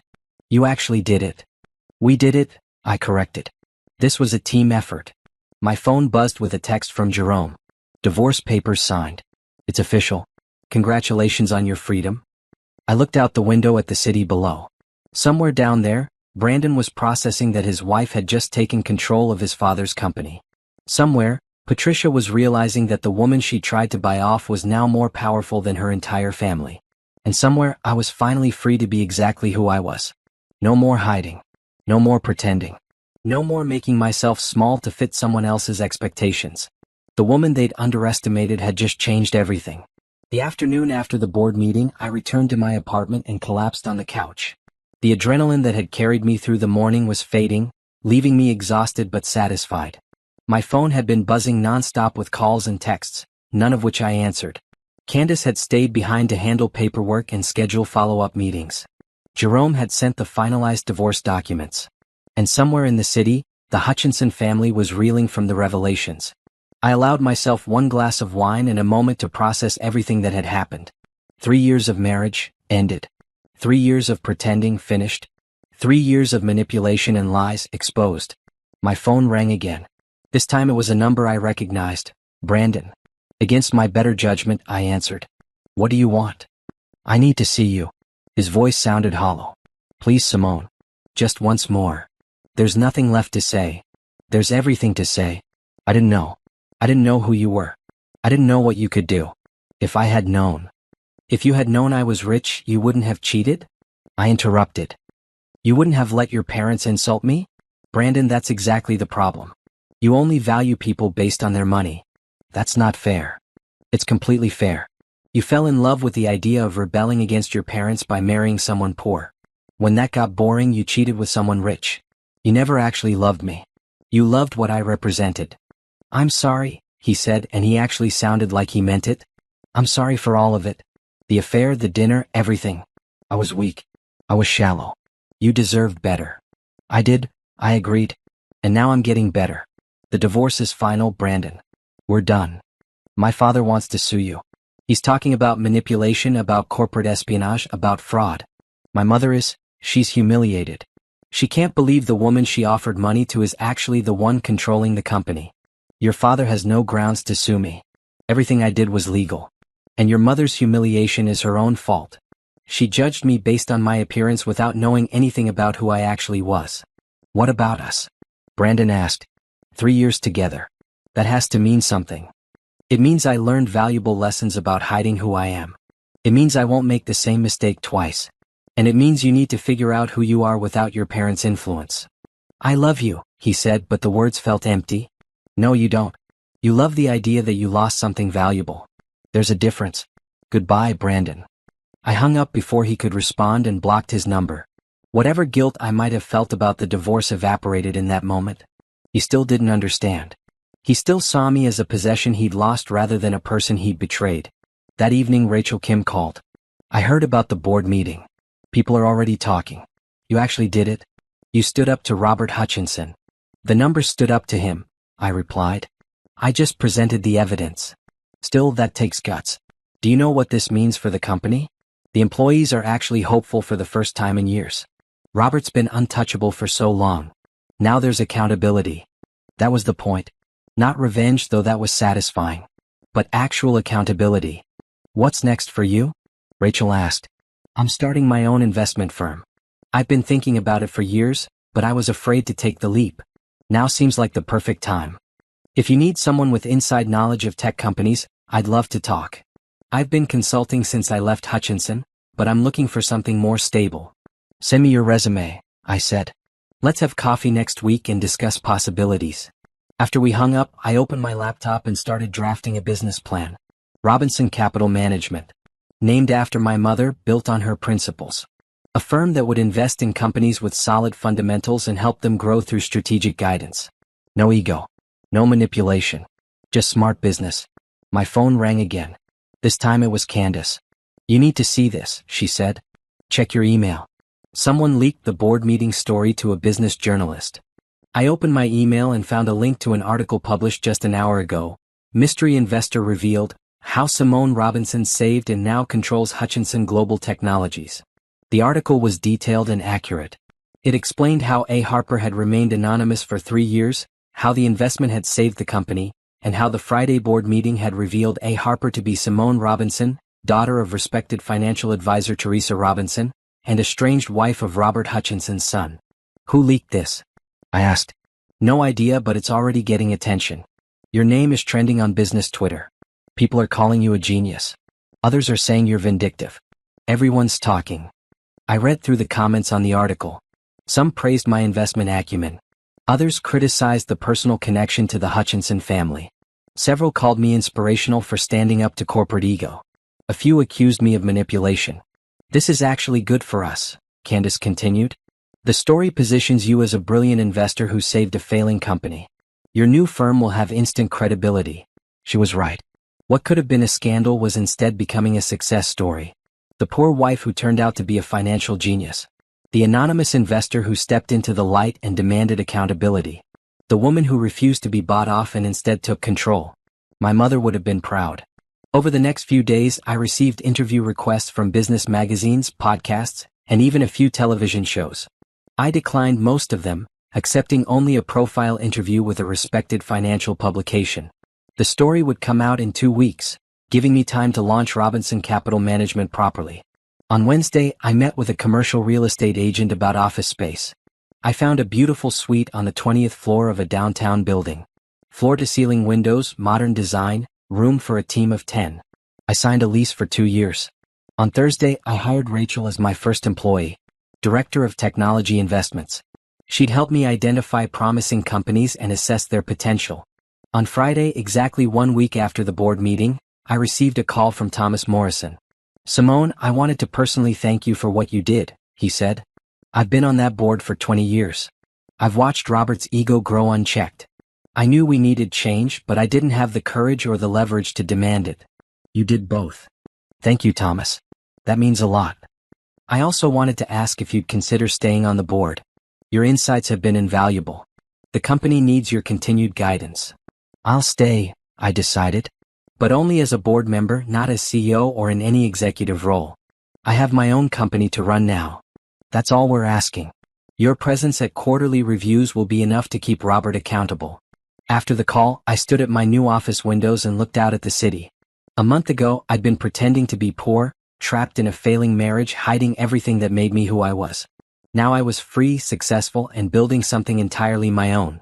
My phone buzzed with a text from an unknown number. I opened it cautiously. This is Patricia.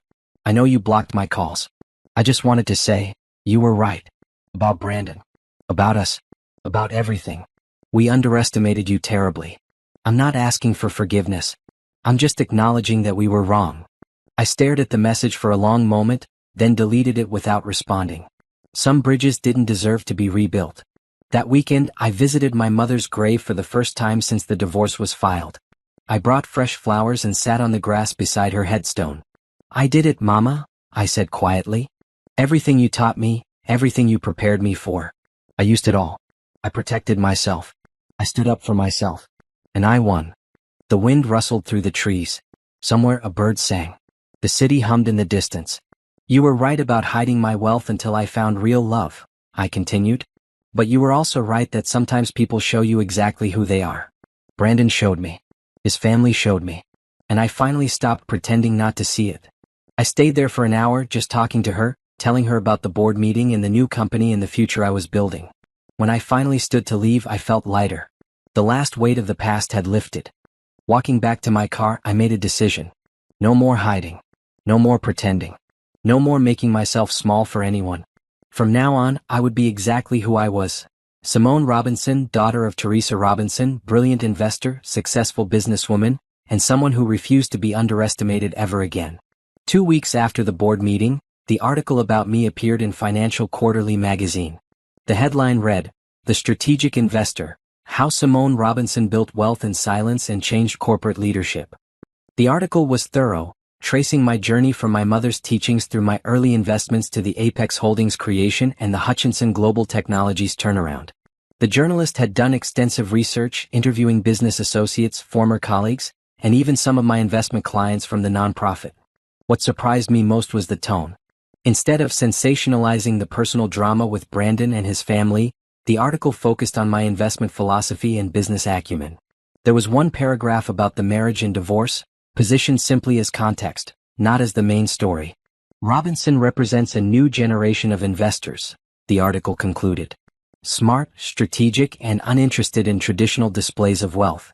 Her approach of anonymous investment followed by active guidance has proven remarkably successful.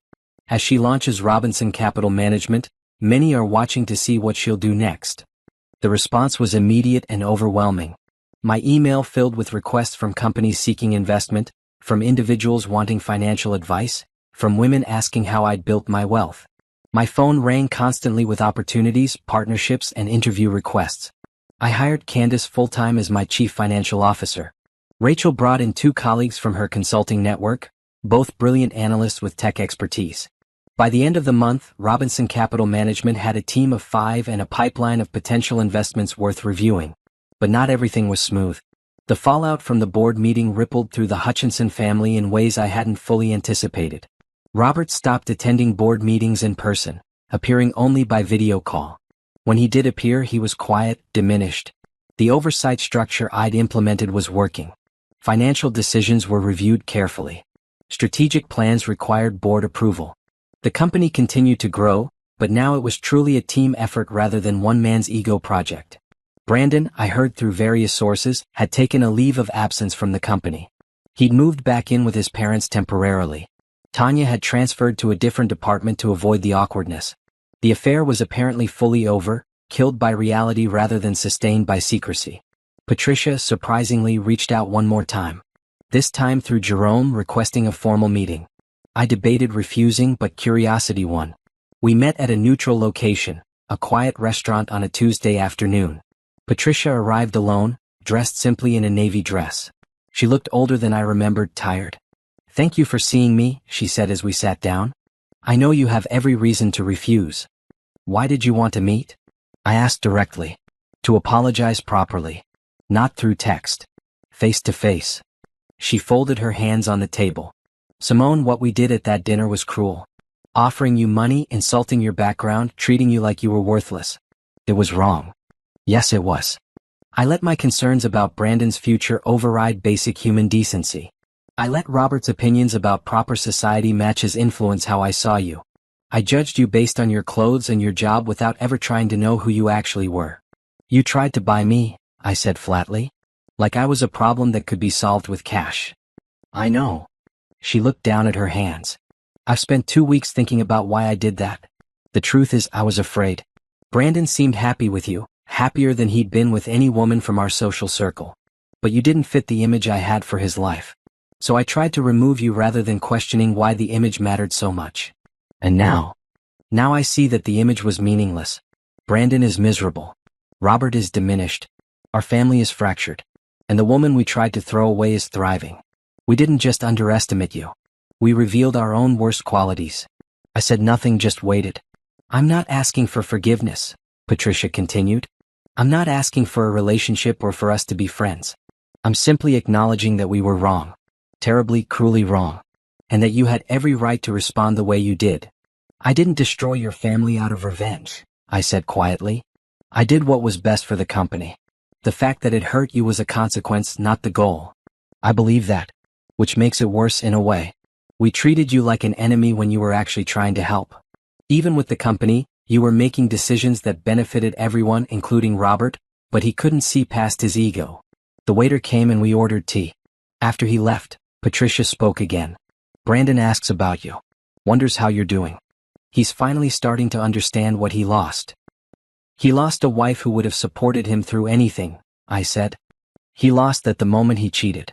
The rest was just details. I know.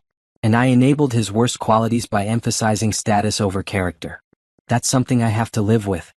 We sat in silence for a moment, sipping our tea. There was nothing left to say, really. The apology was offered, acknowledged, but not accepted.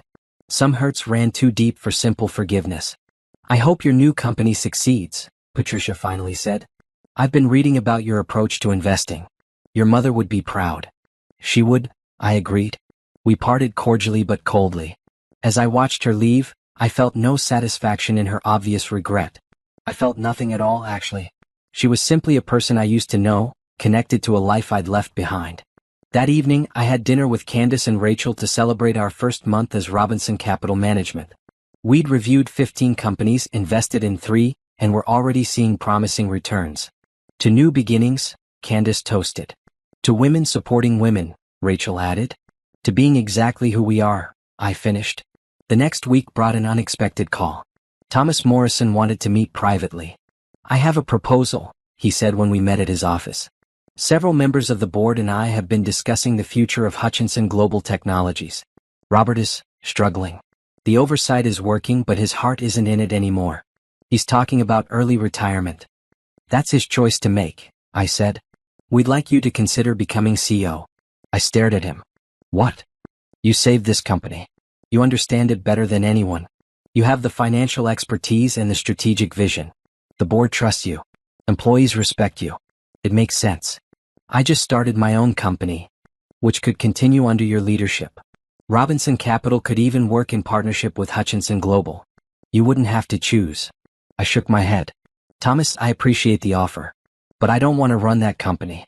I invested to protect my investment and ensure good leadership. That doesn't mean I want to be the leader. Then who do you suggest? Jennifer Wu. She's brilliant, she understands the technology, and she has the business sense to match. Promote her to CEO. Keep the oversight structure in place. Let Robert retire with dignity. That's my recommendation. Thomas considered this. That could work. Jennifer would be excellent. And I'll stay on the board to provide continuity and guidance. But from a distance, not day-to-day operations. We shook hands on it. 2 weeks later, the board officially appointed Jennifer Wu as the new CEO of Hutchinson Global Technologies. Robert announced his retirement, effective immediately. The company's stock price rose 5% on the news. I attended the press conference virtually, appearing briefly to express support for Jennifer's appointment and Robert's contributions to the company's foundation. It was diplomatic, professional, and final. My time being personally involved with that company was essentially over. Meanwhile, Robinson Capital was thriving. We'd made our 4th investment, this time in a healthcare startup with revolutionary patient management software. Rachel's due diligence had been impeccable. The founders were smart, ethical, and focused on solving real problems rather than chasing valuations. This is what I wanted to build, I told my team at our weekly meeting. A firm that invests in substance over hype. That helps good companies grow without ego getting in the way. That proves you can be successful and ethical simultaneously. You're becoming a role model, Candace said. I've had 3 journalists ask me about doing profiles on women in finance, specifically mentioning you as inspiration. Make sure they understand I'm not special, I replied. I had advantages. A mother who taught me well, opportunities to invest, luck and timing. Other women can do exactly what I did if they have support and resources. That's exactly what makes you a good role model, Rachel said. You acknowledge privilege while still demonstrating excellence. That month, I was invited to speak at a women's entrepreneurship conference. I almost declined, uncomfortable with the attention, but Candace convinced me to accept. The conference was held in a large hotel ballroom, attended by over 500 women from various industries. I was scheduled to speak on a panel about investing and wealth building. As I walked onto the stage and looked out at all those faces, many young and eager, some older and experienced, I thought about my mother. About her teachings. About her insistence that money was freedom but also responsibility. "I'm going to start with something my mother told me," I said when it was my turn to speak. "Money is a tool, not an identity. Don't let it define you and don't let it attract the wrong people." I talked about hiding my wealth, not to encourage dishonesty, but to emphasize the importance of being loved for who you are, not what you have. I talked about the marriage, briefly, as a lesson in recognizing when someone's values don't align with yours. But mostly, I talked about building wealth strategically. About research and patience. About taking calculated risks. About the difference between investing and gambling. About the importance of ethics in business decisions. The response was overwhelming. Women lined up afterward to ask questions, share their own stories, request advice. I stayed for 2 hours, talking to as many as I could, giving out my card to those who wanted to follow up. One young woman, maybe 23, waited until the end. "My mother died last year," she said. "She left me some money and I don't know what to do with it. But hearing you talk about your mother, about following her teachings, it made me think I should honor mine by being smart with what she left me." I spent 20 minutes with her, giving basic guidance and referring her to resources for financial education. As she walked away, thanking me profusely, I felt my mother's presence. This was why she taught me so carefully. Not just for my own benefit, but so I could pass the knowledge forward. That night, alone in my apartment, I opened a bottle of wine and sat by the windows. The city glowed below me. Somewhere out there, Brandon was learning to live with his choices. Patricia was learning that money couldn't buy respect. Robert was learning that ego had cost. And I was learning that success meant more when built on authenticity rather than pretense. My phone buzzed with an email notification. A company I'd been researching, a clean energy startup, wanted to meet about potential investment. Tomorrow's schedule already included 2 client meetings and a lunch with a journalist writing about ethical investing. Robinson Capital Management was exactly 3 months old and already making waves in the investment community. Not because we were flashy or aggressive, but because we were smart, careful, and committed to doing things right. I raised my glass to my reflection in the window. "We did it, Mama. Exactly the way you taught me." 6 months after the board meeting that changed everything, I stood in my office at Robinson Capital Management and looked out at the city with a sense of peace I'd never felt before. The firm now employed 12 people, managed over $40 million in investments, and had a reputation for careful, ethical, high-return strategies. But the real victory wasn't in the numbers. It was in the freedom to be exactly who I was without apology or pretense. My phone rang. It was Jennifer Wu, calling from Hutchinson Global Technologies. "Simone, I wanted to give you an update," she said. "We just closed the biggest contract in company history. A 5-year deal with a major healthcare network. The stock price hit an all-time high this morning." "That's fantastic, Jennifer. You've done incredible work." "We've done incredible work. The foundation you helped build made this possible. The board asked me to personally thank you." After we hung up, I felt satisfaction, but not the kind that came from control. I'd helped that company, guided it, even fought for it. But I'd let go of ownership over its success. Jennifer was leading it now, brilliantly, and I was simply a supportive board member and investor. That evening, I had plans to attend a technology conference downtown. Robinson Capital was considering investing in several AI startups, and I wanted to meet the founders personally. Research, due diligence, relationship building, the fundamentals my mother had taught me. I dressed in a vibrant blue dress, bold and professional. My hair was styled, my makeup was perfect, and I wore shoes that cost more than my entire wardrobe from my marriage to Brandon. Not because I needed to prove anything, but because I enjoyed looking powerful. The conference was held at the convention center, hundreds of entrepreneurs and investors networking over cocktails and presentations. I recognized several faces from the industry, including Michael Torres, the venture capitalist from the Hutchinson board. "Simone," he said, approaching me with a smile, "I owe you an apology. When you revealed yourself at that board meeting, I questioned your motives. I was wrong. You were exactly what that company needed." "Thank you, Michael. That means a lot. I've been following your firm's work. You're making smart choices. Conservative but not timid. Ethical but not naive. If you ever want to collaborate on a deal, call me." We exchanged contact information and talked strategy for a few minutes before the keynote presentation started. I found a seat near the front, ready to learn about the latest innovations in artificial intelligence and machine learning. That's when I saw him. A man in his late 30s, standing near the stage, reviewing notes for what appeared to be a presentation. He was tall, had warm brown skin, and wore a green suit that suggested confidence without pretension. Something about the way he carried himself caught my attention. The conference organizer introduced him. Our next speaker is Dante Washington, founder of Nexus AI Solutions, a company revolutionizing how small businesses implement artificial intelligence. Dante took the stage and immediately commanded it. His presentation was brilliant, technical enough to be substantial, accessible enough to be engaging. He talked about democratizing AI, making powerful tools available to companies that couldn't afford custom solutions. His passion was obvious, his vision clear. I found myself leaning forward, genuinely engaged. This was exactly the kind of company Robinson Capital looked for. Innovative technology, ethical mission, strong leadership. After the presentation, I approached him during the networking break. Mr. Washington, I'm Simone Robinson from Robinson Capital Management. Your presentation was impressive. Thank you, he said, shaking my hand. His grip was firm and professional. Robinson Capital. I've read about your firm. You invested in health tech solutions, right? That patient management software company? We did. They're performing well. I'm not surprised. That software is brilliant. Are you looking for new investments? Always. When the right opportunity presents itself. We talked for 20 minutes, discussing his company's technology, their business model, their plans for growth. Dante was smart, careful, and realistic about challenges. He wasn't overpromising or exaggerating. He was simply confident in what he built. Would you be interested in a formal meeting? I asked. My team would love to review your business plan and financial projections. Absolutely. I've been looking for the right investment partner. Someone who understands both the technology and the business ethics behind it.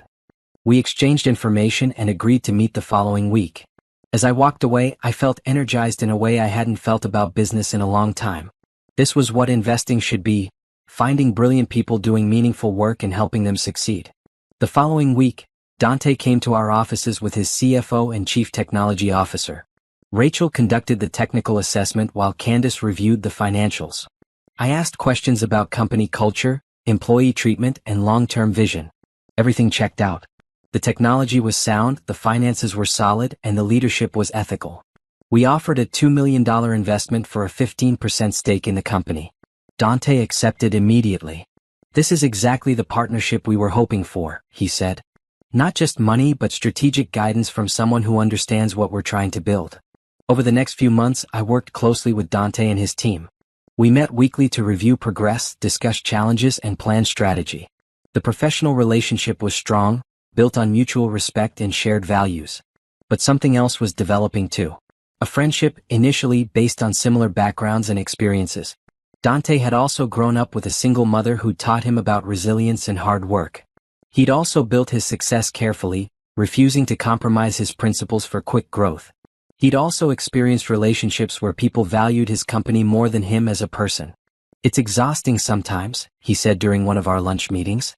Dating when you're successful. You never know if someone likes you or likes your status. I understand completely, I replied, thinking about Brandon and all the assumptions that had come with hiding my wealth. I spent 3 years pretending to be poor just to find genuine love. Didn't work out, obviously. I heard about that situation. The board meeting that shocked the business world. That took courage. It took necessity. Sometimes you have to stand up for yourself even when it's uncomfortable. We started having dinners after our business meetings, conversations that stretched late into the evening. We talked about everything: childhood, family, dreams, fears, business philosophy, personal values. It was easy and natural, the kind of connection I'd been searching for during my entire marriage to Brandon. But I was cautious. I'd been burned before. I'd hidden who I was and been betrayed. I'd revealed who I was and watched relationships crumble. Trust didn't come easily anymore. Dante seemed to understand without me having to explain. He never pushed, never pressured. He simply showed up consistently, reliable, honest, and genuinely interested in who I was beyond my investment portfolio. 3 months into our business partnership, Nexus AI Solutions landed a major contract that would triple their revenue. Dante called me immediately. We did it. The Microsoft partnership came through. This changes everything. Congratulations, I said, genuinely thrilled for him. This is what you've been working toward. I couldn't have done it without your guidance. The strategic positioning, the financial restructuring, the confidence you gave us to pursue this. Thank you, Simone. We celebrated with his team at our offices, champagne and congratulations flowing freely. As the party wound down and people started leaving, Dante pulled me aside. Can I take you to dinner? He asked. Not a business dinner. A real dinner. Just the two of us. I hesitated, my instincts warning me to be careful. But something in his eyes, the sincerity and patience, made me want to take the risk. Yes, I said. I'd like that. Our first real date was at a small restaurant, nothing fancy or showy. We sat in a corner booth and talked for 4 hours. About dreams and disappointments. About what success actually meant. About the loneliness that sometimes came with building something significant. I'm not going to pretend I don't know you're successful, Dante said at one point. You're brilliant at what you do. You've built something impressive. But that's not why I'm here. I'm here because you're funny and insightful and you challenge me to think differently. The money and the company are just context. How do I know that's true? I asked, needing honesty. You don't, not yet. But I can show you over time. I can be consistent and patient and let you see who I actually am. That's all anyone can do. We dated slowly, carefully. No rushing into anything. No grand declarations. Just steady presence and growing trust. He met my team and they approved. I met his family and his mother hugged me like I already belonged. He talks about you constantly, she whispered to me at their family dinner. Not about your business. About your laugh, your intelligence, your strength. He admires you as a person. 8 months after the board meeting that ended my marriage, I was sitting in Dante's office reviewing quarterly reports when he suddenly closed his laptop and looked at me seriously. I need to tell you something, he said. My heart jumped. Here it was. The revelation that would ruin everything. The truth I'd been waiting for. I'm falling in love with you, he continued. And I need you to know that before we go any further. I need you to know that this is real for me. That it's not about business or connections or anything except you. I stared at him, my walls wanting to go up, my heart wanting to believe him. I don't need an answer right now, he said quickly. I just needed you to know. Because hiding things, even good things, never works out well. The irony of that statement, coming from someone who didn't know I'd hidden my wealth for 3 years, made me laugh. No, hiding things definitely doesn't work out well. So what do you think? He asked, vulnerability clear in his eyes. I paused, considering carefully. I think I'm falling for you too. And that terrifies me because I've been wrong before. I've trusted before and been hurt. But you're showing me something different. Something real. I'll keep showing you, he promised. Every day. For as long as it takes for you to fully trust this. We continued dating, building something solid and genuine. He never asked about my finances beyond what was relevant to our business relationship. He never suggested I should invest in his friends' companies or use my connections for his benefit. He simply showed up, consistently and authentically, exactly as he'd promised. 1 year after the board meeting, Robinson Capital Management had grown to manage over $100 million in investments. We'd helped launch 15 companies, created hundreds of jobs, and built a reputation as the firm that cared about both profit and purpose. I stood in my office, now expanded to take up half the floor, looking out at the city I'd conquered on my own terms. My phone buzzed with a text from Dante. Dinner tonight? I have something to ask you. I smiled, feeling a flutter of anticipation mixed with the solid foundation of trust we'd built. Whatever he wanted to ask, I was ready to hear it. The woman who'd been offered $50,000 to disappear, who'd been told she wasn't good enough, who'd been underestimated and dismissed, had built an empire on her own terms. Had found love that valued her for who she truly was. Had created a life that honored her mother's teachings while writing her own story. I wasn't just surviving anymore. I was thriving.